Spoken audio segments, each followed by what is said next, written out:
اب اس کے اندر سب سے پہلے جو بات ہے وہ نماز کو قائم کرنے کا اللہ نے حکم دیا ہے۔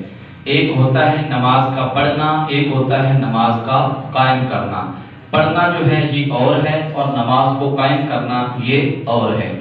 پڑھنا عادت ہوتی ہے کہ آیا مسجد میں، جیسے سال کے بعد آیا اور اس نے اپنی عادت کے مطابق نماز کو پڑھا، اور جو ہی مہینہ ماہ رمضان کا گیا تو اس نے نماز کو ترک کر دیا، نماز کو چھوڑ دیا، نماز کے قریب تک نہ گیا۔ ہاں یہ ہو سکتا ہے کہ کہیں اور پڑھتا ہو، اپنی فیکٹری میں، اپنے گھر میں، اس کی جو بزنس ہے اس کے اندر وہ اضافہ ہو جاتا ہے، ڈیوٹی میں اضافہ ہو جاتا ہے، اس کے پاس وقت اس مسجد میں نہیں ملتا، لیکن جہاں بھی وہ نماز پڑھتا ہو یہ اور ہے۔ لیکن جو نماز کے بالکل دور ہو جائے، نماز کے قریب تک نہ آئے، نماز کو پڑھے نہ، اللہ کو بھول جائے، اللہ کے محبوب کو بھول جائے، اللہ کے گھر کو بھول جائے، ہر چیز کو ترک کر دے، تو یہ نماز کو ہے پڑھنا۔ یعنی کہ چند دن پڑھی اور بھول گیا۔ نماز کو پڑھنا اور ہے، نماز کو قائم کرنا اور ہے۔ پڑھنا ہوتا ہے پانچوں نمازوں میں سے ایک پڑھی، باقی چار کو چھوڑ دیا، تین پڑھی، دو کو چھوڑ دیا، دو پڑھی، تین کو چھوڑ دیا، یہ ہے پڑھنا۔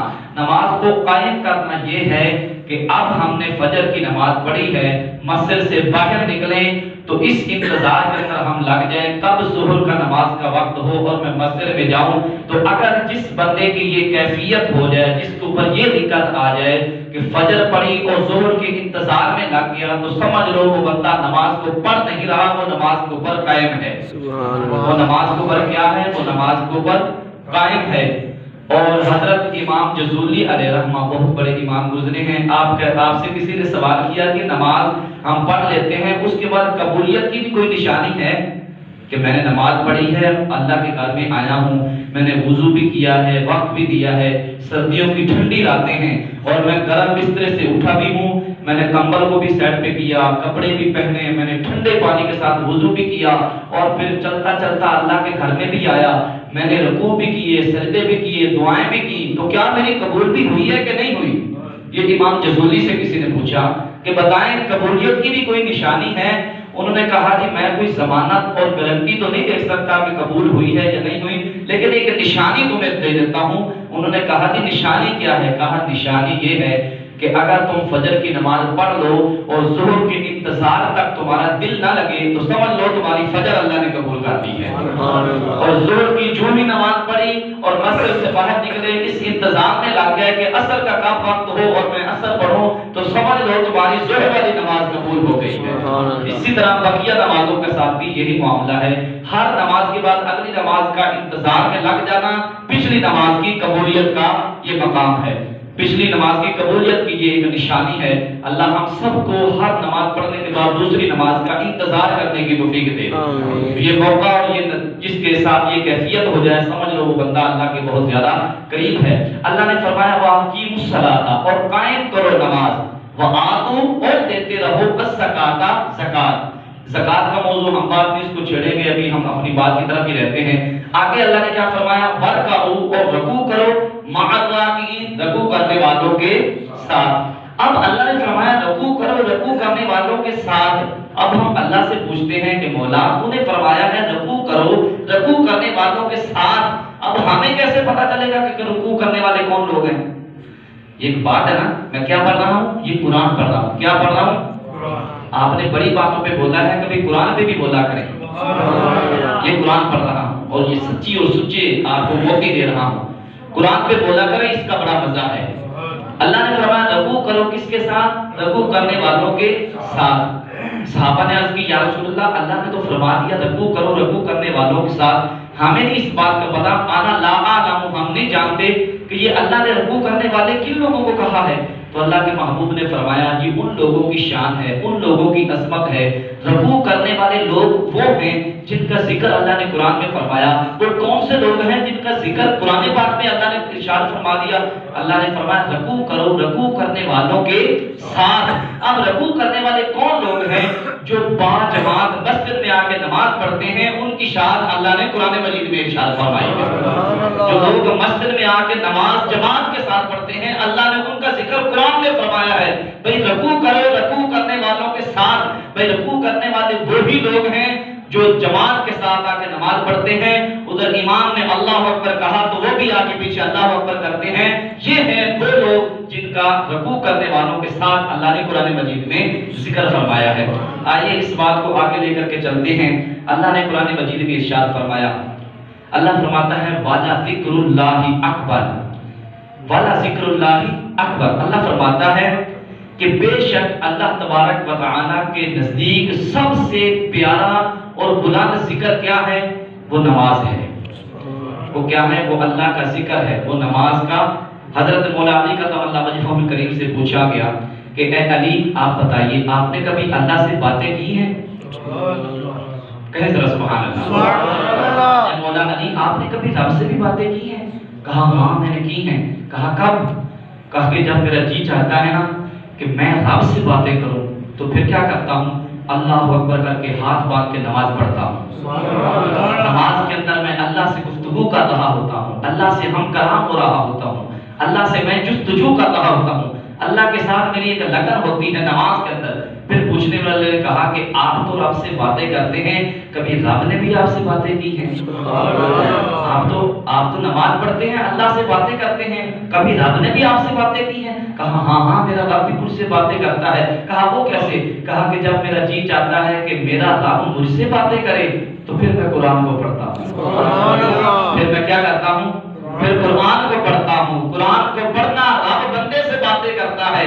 وہ فرماتا نہیں ہے ابھی تو میں نے پڑھی واقیم الصلاۃ, یہ واقیم الصلاۃ اللہ کس کو کہہ رہا ہے؟ ارے ہم جیسے کو کہہ رہا ہے کہ نماز کو قائم کرو. یہ اللہ ہم سے بات کر رہا ہے, اللہ ہم سے گفتگو کر رہا ہے, اپنے بندوں کو خطاب کر رہا ہے, اپنے بندوں کو مخاطب کر کے کہہ رہا ہے ہوش کے ناخن لو اور نماز کو قائم کرو. نماز کو کیا کرو؟ قائم کرو. نماز کے اندر کبھی بھی سستی نہ کریں.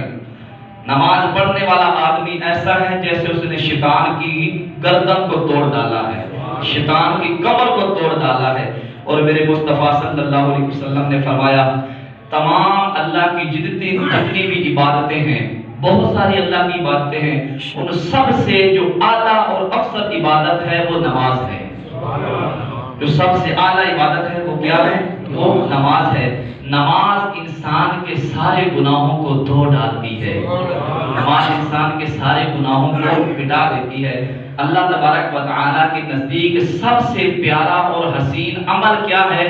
وہ وقت پر نماز پڑھنا ہے. وہ کیا ہے؟ وقت پر نماز پڑھنا ہے. میرے حضور صلی اللہ علیہ وسلم جب معراج کی رات اللہ کی بارگاہ میں گئے تو حضور نے راستے میں ایک ایسا منظر دیکھا کہ لوگوں کی گردنیں جو ہے نا وہ لوگوں کو الٹا لٹکایا ہوا ہے, اور الٹا لٹکانے کے بعد ایک فرشتہ جو ہے ایک بہت بڑا پتھر جو ہے وہ اس انسان کے سر کے اندر مارتا ہے اور وہ ریزہ ریزہ ہو جاتا ہے. اتنا بڑا پتھر اس کے سر میں لگتا ہے, وہ انسان جو ہے وہ ریزہ ریزہ ہو جاتا ہے. اللہ کے کرم سے پھر وہ ٹھیک ہوتا ہے, پھر اس انسان کو ٹھیک کر دیا جاتا ہے. پھر فرشتہ پتھر اٹھاتا ہے, پھر اس کے سر میں مارتا ہے. اور یہ منظر میرے حضور نے جب دیکھا تو میرے مصطفیٰ کی آنکھوں میں آنسو آ گئے. حضور رو پڑے اور جناب جبریل سے میرے مصطفیٰ نے پوچھا ہے جبریل یہ کون لوگ ہیں؟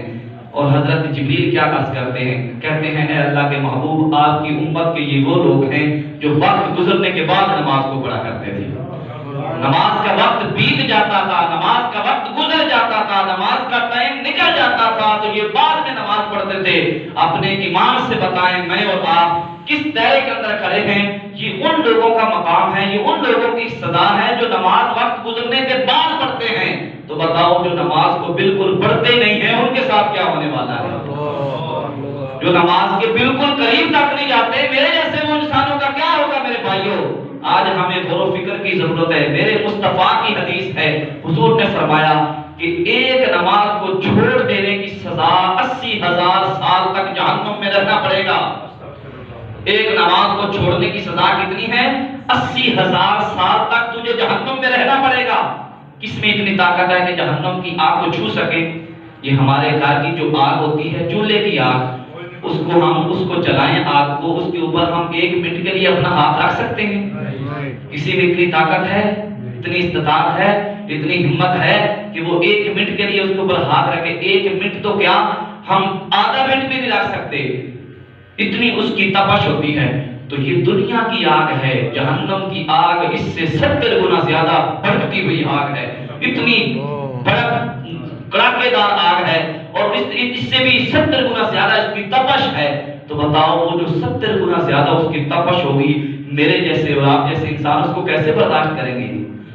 اگر چاہتے ہو کہ اس آگ سے ہمیں نجات مل جائے تو میرے بھائیوں کبھی بھی نماز کو ترک نہ کریں، نماز کو کبھی بھی چھوڑے نہ، کوئی بہانہ نہ لگائیں، یہ نہ کہیں کہ میرے پاس نماز کے لیے وقت نہیں ہے، یہ نہ کہو کہ نماز نہیں پڑھتا، میرے پاس کام بہت ہیں۔ کام کو ہم نے نہیں کہنا کہ میں نے تجھے کرنا ہے، بلکہ کام کو ہم نے سلوٹ مار کے آنا، کہا کہ تو اپنی جگہ پہ رہ، میں نے پہلے نماز کو ادا کرنا ہے، پہلے کیا کرنا ہے؟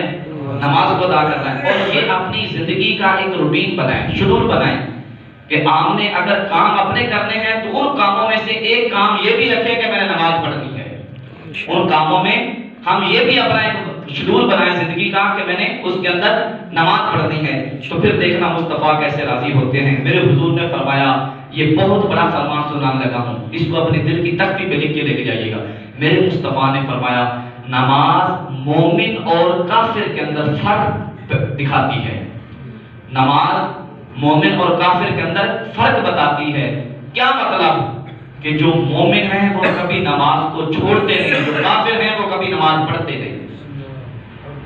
کافر نماز پڑھتا نہیں، مومن کبھی چھوڑتا نہیں۔ اور میرے مصطفیٰ نے فرمایا، مومن کا دل مسجد کے اندر اس طرح لگتا ہے جیسے مچھلی کا پانی میں لگتا ہے، جیسے مچھلی کا پانی میں لگتا ہے۔ مچھلی کو پانی سے باہر نکال دو تو وہ تڑپنا شروع کر دیتی ہے، ہاں جی، تڑپنا شروع کر دیتی ہیں۔ اور مومن مسجد سے باہر نکل جائے، میرے مصطفیٰ فرماتے ہیں وہ بھی مچھلی کی طرح ہی، مچھلی کی طرح ہے کہ مسجد سے باہر جائے تو اس کا دل نہیں لگتا، مسجد میں آتا ہے تو اس کو راحت ملتی ہے، اس کو سکون ملتا ہے، اس کو اطمینان ملتا ہے، اس کو سہارا ملتا ہے کہ میں اب ایسے لگ رہا ہے جیسے اللہ کی رحمتوں کے نزدیک ہو گیا ہوں۔ آئیے آگے حضور نے فرمایا نماز کی کتنی اہمیت ہے۔ میرے حضور نے فرمایا، حضور فرماتے ہیں، مرو اولادکم بالصلاۃ وہم ابناء 7 سنین واضربوہم علیہا وہم ابناء 10 سنین۔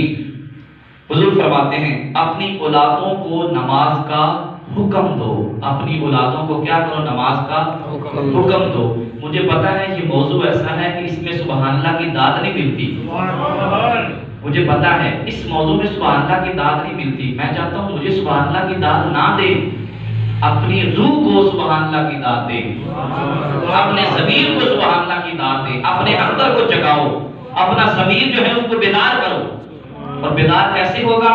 بیدار میرے بھائیوں تب ہی ہوگا ہم جب دین کے قریب ہو جائیں گے، اسلام کے قریب ہو جائیں گے۔ اسلام ہمیں ہر چیز سکھاتا ہے، ہم سیکھتے نہیں ہیں میرے بھائیوں۔ اسلام ہمیں ہر چیز کی سہولت میسر کرتا ہے، ہم لیتے نہیں ہیں۔ ہمارے کتنے لوگ ہیں جن کو ابھی تک خدا کی قسم کھا کر کہتا ہوں جن کو نماز پڑھنے کا طریقہ نہیں آتا، بوڑھے ہو چکے ہیں، ان کی داڑھیوں کے سفید بال آ چکے ہیں، ان کو پتہ تک نہیں ہے نماز میں نے کیسے پڑھنی ہے۔ اور میں اگر تیسری رکعت میں نماز کے اندر ملا ہوں تو میں نے باقی رکعتیں کیسے پڑھنی ہے، چوتھی رکعت میں ملا ہوں تو میں نے باقی رکعتوں کو کیسے کس انداز کے ساتھ پڑھنا ہے، اس کا شریعت مطہرہ میں طریقہ کیا ہے، یہ کسی کو پتہ نہیں۔ یہ بھی پتہ نہیں کہ استنجا کرنا ہے تو کتنی میں نے انگلیاں استعمال کرنی ہے، کتنی نہیں کرنی، اور کس طریقے کے ساتھ استنجا کرنا ہے۔ سردیوں کے اندر استنجا کرنے کا طریقہ اور ہے، گرمیوں کے اندر استنجا کرنے کا طریقہ اور ہے۔ میں نے اور آپ نے آج تک یہ مسئلے سنے ہی نہیں ہیں، آج تک ہمیں کسی نے بتایا تک نہیں ہے کہ استنجا کرنے کا طریقہ کیا ہے۔ ارے گرمیوں کے اندر ڈیفرنٹ ہے، سردیوں کے اندر اور طریقہ ہے۔ اس کا معمول بنائیں، زندگی کے اندر کبھی وقت دیں اپنے مسجد کے امام کو اور اپنے خطیب کو، اس کے پاس بیٹھ کر کے مسائل سیکھیں۔ یہ مسلمانوں کے لیے ضروری ہے مسائل کو سیکھنا۔ ہم مال کہاں کھا لیتے ہیں؟ ہم مال تب ہی تو کھاتے ہیں نا، ہم امت خسارے میں کیوں جا رہے ہیں؟ اس کی وجہ ایک یہی ہے کہ ہم دین سے دور ہو گئے ہیں، ہم اسلام سے دور ہوتے جا رہے ہیں۔ ارے ہمیں اسلام بڑی عزت دیتا ہے، نماز اتنی عزت دیتا ہے کہ یاد حضرت بلال حبشی رضی اللہ تعالیٰ عنہ، میرے مصطفیٰ نے فرمایا بلال کعبے کی چھت پہ چڑھو، بلال کیا کرو؟ کعبے کی چھت پہ چڑھو۔ حضرت بلال حبشی نے حضور کی بات کو مانا، کعبے کی چھت پہ چڑھے، کعبے کی چھت پہ چڑھے۔ جب چڑھ گئے تو میرے مصطفیٰ نے فرمایا بلال کعبے کی چھت پہ اذان پڑھو۔ کہا یا رسول اللہ میں نے اذانیں تو بڑی بڑی جگہوں میں پڑھی ہیں، جنگلوں میں، پہاڑوں میں، وادیوں میں، بڑی بڑی جگہوں پہ پڑھی ہیں، لیکن یا رسول اللہ جدھر بھی پڑھتا تھا منہ میرا کعبے کی طرف ہوتا تھا۔ آج تو آپ نے کعبے کے اوپر کھڑا کر دیا ہے، آج کہاں منہ کروں؟ آج منہ کدھر کروں؟ آج تو کعبے کی چھت پہ ہوں، آج منہ کدھر کروں؟ میرے مصطفیٰ نے فرمایا گھبراتا کیوں ہے؟ تجھے نہیں پتا تیرے سامنے کعبے کا بھی کعبہ کھڑا ہے، تیرے سامنے کعبے کا بھی کعبہ کھڑا ہے۔ ادھر پھر بریلی کے تاجدار کی کلام اٹھی، آپ فرماتے ہیں حاجیو آؤ شہنشاہ کا روزہ دیکھو۔ ارے کعبہ تو دیکھ چکے، اب کعبے کا بھی کعبہ دیکھو۔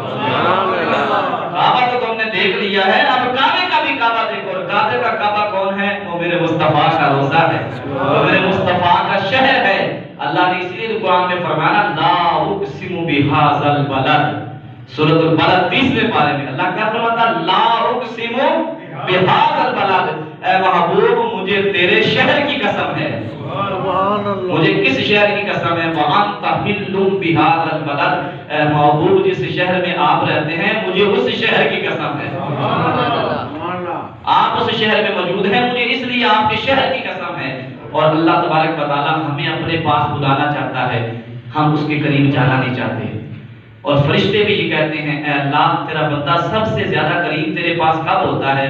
اللہ فرماتا ہے فرشتوں گواہ رہنا، میرا بندہ میرے سب سے زیادہ قریب اس وقت ہوتا ہے جب اس نے اپنی پیشانی کو زمین پہ رکھا ہوتا ہے، سجدے میں رکھا ہوتا ہے اور کہہ رہا ہوتا ہے نا سبحان ربی الاعلی۔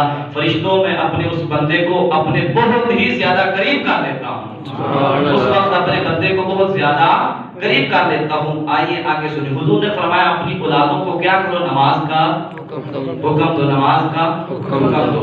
یہ مصطفیٰ کا فرمان ہے۔ کب دیں حکم؟ جب کہ وہ 7 برس کے ہو جائیں۔ کتنے سال کے؟ 7 سال کے۔ 7 اس چیز کو ذہن میں رکھیں، کتنے سال کے ہو جائیں؟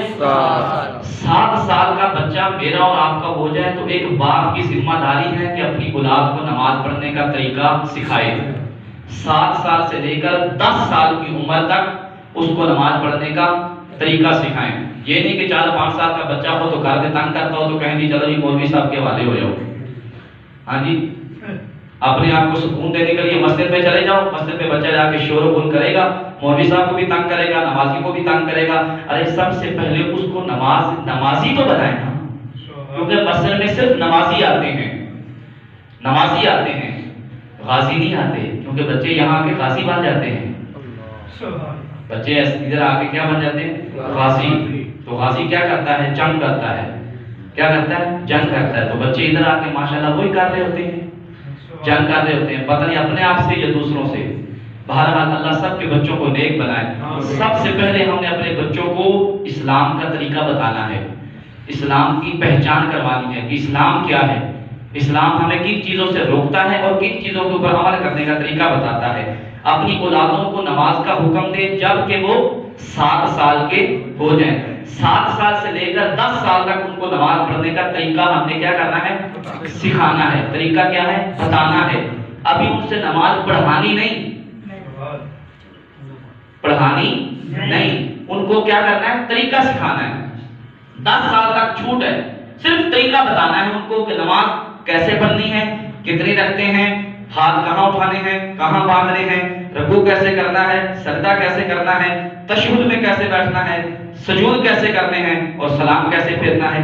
ہر چیز کا اپنے بچوں کو طریقہ سکھانا ہے۔ 10 سال تک ان کو کیا کرنا ہے؟ طریقہ سکھانا ہے۔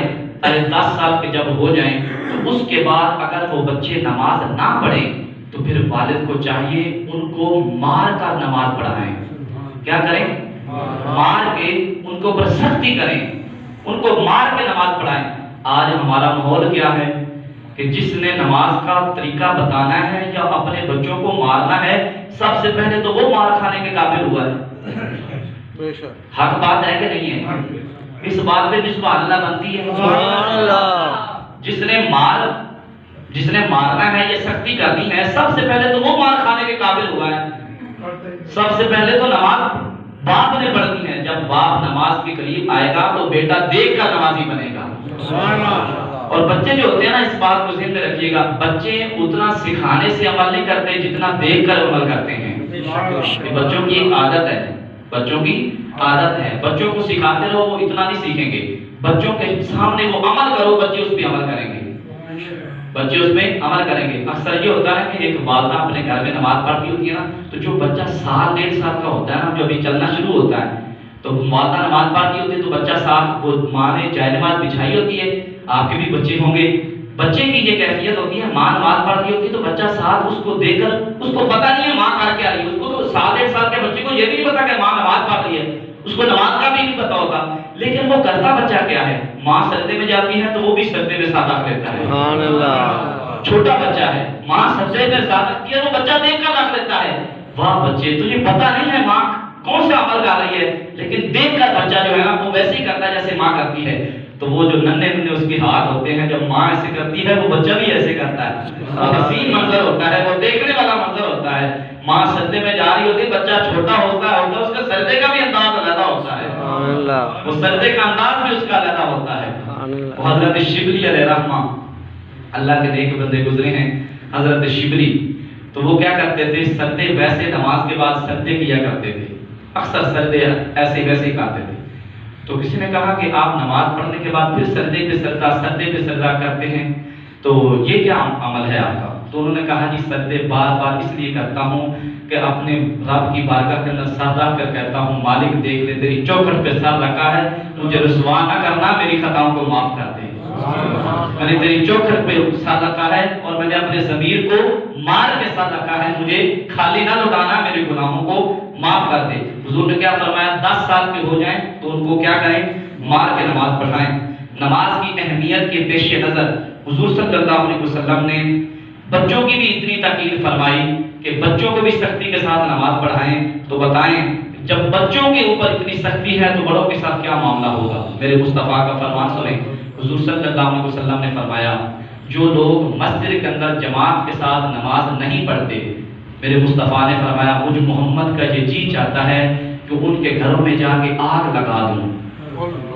ان کے گھروں میں کیا کروں، جا کے آگ لگا دوں. لیکن مجھے پھر یہ لگتا ہے جس گھر میں آگ لگانی ہے، پھر مجھے حضور نے فرمایا ان بچوں کو اوپر ترس آتا ہے، ان بچوں کو اوپر مجھے ڈر آتا ہے.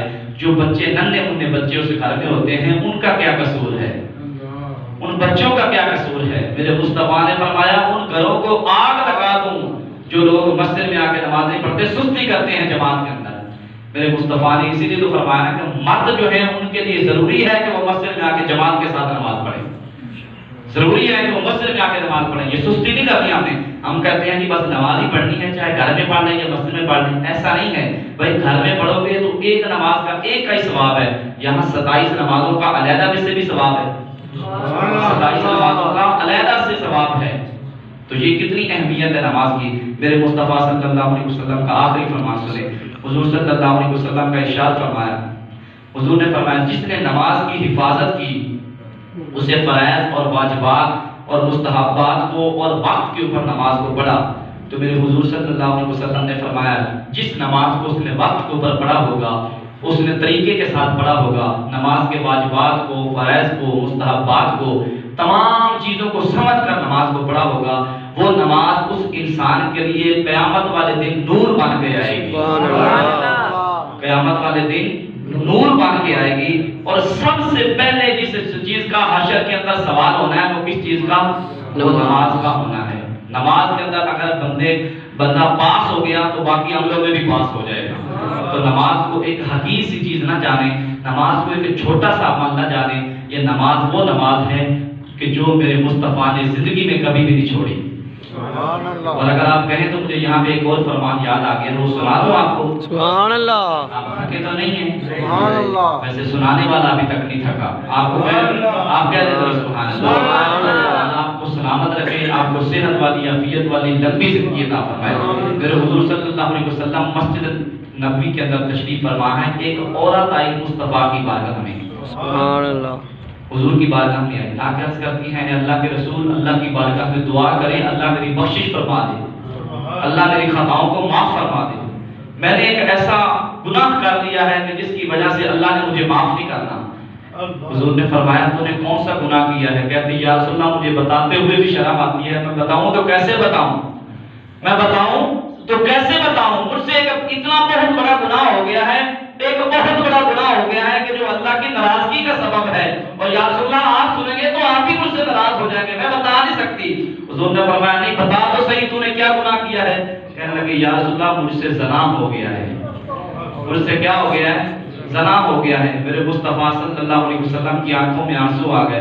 حضور نے فرمایا میں نے تو یہ سمجھا تھا کہ شاید تجھ سے کوئی نماز چھوٹ گئی ہے، میں نے تو یہ سمجھا تھا کہ شاید تیری کوئی نماز چھوٹ گئی ہے۔ یعنی کہ مصطفیٰ کی نظر میں نماز کو چھوڑ دینا بھی بہت بڑا گناہ ہے، نماز کو چھوڑ دینا بھی بہت بڑا گناہ ہے۔ ہم شاید اب ذہن ہمارا یہ بن چکا ہے کہ شاید نماز کو چھوڑ دینے کا گناہ ہی کوئی نہیں ہے۔ ہم اگر کوئی انسان نمازی نہیں ہے تو وہ تو گناہ کر رہا ہے۔ نماز فجر نہیں پڑھی گناہ کیا، ظہر نہیں پڑھی گناہ کیا، عصر نہیں پڑھی گناہ کیا، مغرب نہیں پڑھی گناہ کیا، عشاء نہیں پڑھی گناہ کیا۔ ارے بابا بتا تو بخشش کے لائق ہے کہ نہیں ہے؟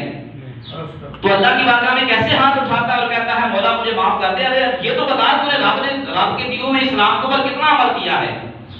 اس اسلام کی قدر پوچھنی ہے تو مجھ سے پوچھو جنہوں نے اپنا 18 سال کا علی اکبر دے دیا۔ اس اسلام کی قدر پوچھنی ہے تو مجھ سے پوچھو جنہوں نے 6 ماہ کا اپنا علی اصغر دے دیا، اور دینے کے بعد پھر کہا مولا آج بھی تیرے محبوب کے پیارے نواسے امام حسین کے پاس ایک علی اصغر ہے، اگر لاکھوں بھی ہوتے تو اس اسلام کو بچانے کے لیے سارے میں قربان کر دیتا۔ تو آج ہمیں اس اسلام کی قدر ہی نہیں ہے، آج ہم اسلام کے قریب تک نہیں جاتے۔ میرے بھائیوں آج سے مسجد میں بیٹھ کر یہ عہد کر کے جاؤ، اپنے گھر کے اندر اپنے گھر سے تبلیغ شروع کریں۔ اپنے گھر سے تبلیغ ہم نے کیسے کرنی ہے؟ سب سے پہلے اگر شادی شدہ ہیں، والدین ہیں تو سب سے پہلے والدین کے پاس جائیں۔ والد اگر نمازی نہیں ہے تو اس کو جا کے ایسے ہاتھ جوڑ لیں، کہیں ابا جی نماز نہ چھوڑیں، اس کی بڑی ویلیو ہے، نماز کو چھوڑ دینے کا بہت بڑا گناہ ہے۔ بابا کے سامنے آپ لڑنا نہیں، کبھی محبت سے ان کے پاؤں دباتے رہو، پاؤں دباتے دباتے محبت میں کہہ دو ابا جی آپ نماز کیوں نہیں پڑھتے؟ ابا جی میں آپ کا بیٹا ہوں، آپ کا لہد جگر ہوں، آپ کو میرے بغیر سکون نہیں آتا، میں آپ کے پاؤں دبا رہا ہوں، آپ میرے والد ہیں تو میں نہیں چاہتا کہ آپ جہنم میں جائیں۔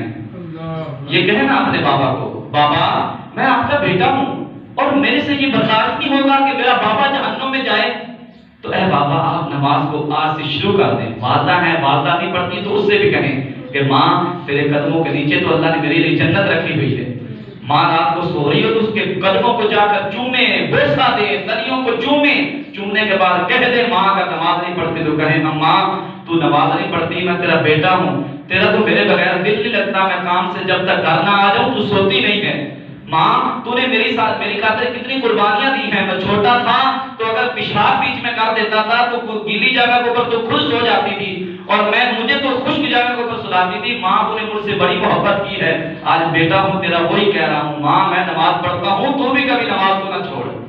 اور پھر اس کے بعد تبلیغ آتے شروع کریں، پھر اپنی گھر والی اپنی زوجہ کے پاس جائیں، بیوی کو کہیں، بیوی سے کہیں جا کے کہیں کہ اے اللہ کی بندی میں تیرا خاوند ہوں، تیرا شوہر ہوں، تیرا گھر والا ہوں، کبھی بھی نماز کو نہ چھوڑنا، اور اس کو یہ بھی کہہ دیں کہ اگر تو نے آئندہ کے بعد نماز چھوڑی تو میں نے تیرے ہاتھ کا کھانا نہیں کھانا، میں نے تیرے ہاتھ کا کھانا نہیں کھانا، میں نے تیرے ہاتھ کا کھانا نہیں کھانا۔